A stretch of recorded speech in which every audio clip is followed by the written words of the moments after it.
Hello, and welcome back to InsurePulse. Hi, everybody. We're glad to have you back with us today. We are.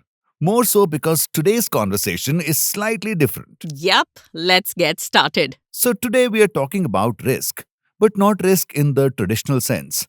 It's more about access. Access to opportunities to be precise. Yes. Today, before you even begin a conversation with a potential client, there's something else that comes into play. So, you might have the right product, Mm-hmm. the right pricing, Yeah. and even the right track record. Yes, everything will seem correct, but if you are not insured, you may not even make it to the final discussion. Exactly.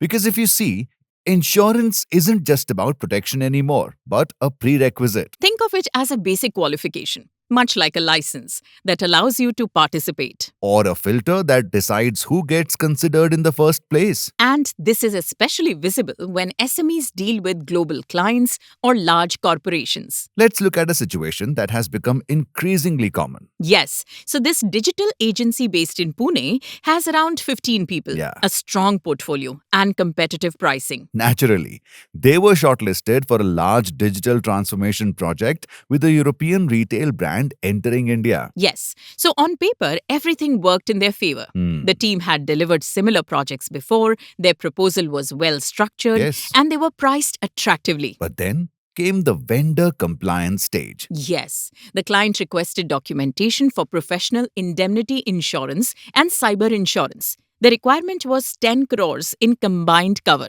which is increasingly standard for global contracts. Now, this is where things changed. The agency didn't have either policy in place. The founder had always viewed it as something to consider later once the business scaled further. Yeah, like most do.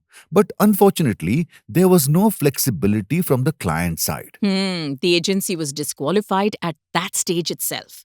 No further discussion, no opportunity to negotiate. The contract eventually went to another firm, one that was more expensive but compliant from a risk perspective.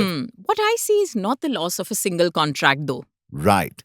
That decision was not based on documentation alone. Exactly. It was about preparedness, too. Now, if I remember correctly, Mhm. something similar almost happened with a company in Coimbatore, right? Yes, it was a small auto components manufacturer in Coimbatore. Oh, yeah, I remember now. They were looking to supply a specialized sensor to an electric vehicle brand. Yes, but unlike the previous case, this business took a slightly different approach. Right?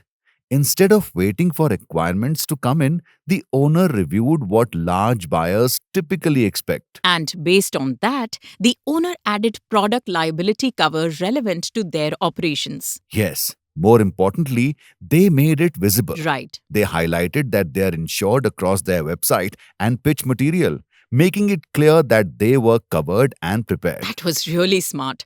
I'm sure when the EV company evaluated suppliers, this detail stood out. Yeah, it worked well for the owner because it signaled something beyond compliance. Yes, trust and dependability. It showed that the business understood the risks involved in the supply chain and had taken steps to address them. And the outcome says it all, doesn't it? It does. Despite competing with larger manufacturers, they were selected. They were, and not because they were the biggest, but because the procurement team saw them being supply chain ready, with financial risk already accounted for. I believe both of these instances are pointing to a broader shift. I have to agree.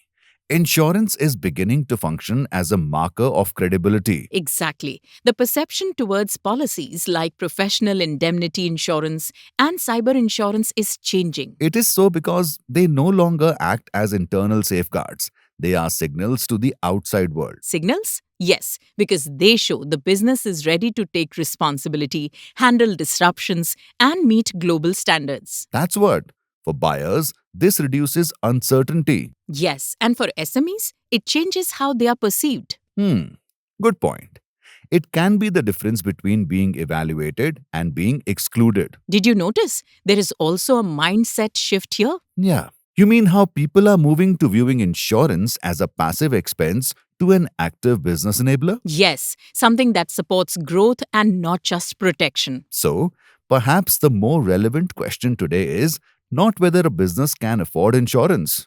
It's whether they can afford to be without it especially when pursuing larger opportunities. Interesting. That's worth a thought. On that note, here's something else worth reflecting on. Yes, this question is for our listeners. If a high value contract opportunity came your way, would your business meet the risk requirements needed to even be considered? And if not, what would it take to get there? Because in many cases, the conversation is not just about capability anymore. Yes, it's now also about credibility. To understand how covers like professional indemnity insurance and cyber insurance can support your business as it scales, visit www.mahindrainsurancebrokers.com. A small step taken today can lead to a better tomorrow. Yes, thank you for tuning in. Until next time, Take care. goodbye. Bye bye.